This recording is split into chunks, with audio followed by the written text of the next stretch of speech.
يا صباح الفل عليكم او مساء الفل على حسب ما تشوفوني ان شاء الله. قبل ما نبدأ الفيديو كده نصلي على النبي عليه افضل الصلاة والسلام. وطبعا حابة اشكر اي حد بيعمل لي لايك واشتراك للقناة لأول مرة شافني. وان شاء الله ان الفترة الجاية بإذن الله في فيديوهات حلوة جدا هتعجبكم بإذن الله.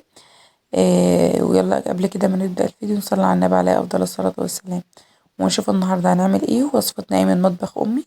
فزي ما انتوا شايفين هنا كده معانا احنا في المطبخ معانا هنا لحمة. هنشوف هنعمل ايه. معانا حلة على النار كده نسيبها تسخن، وبعدين نقطع كده اللحمة.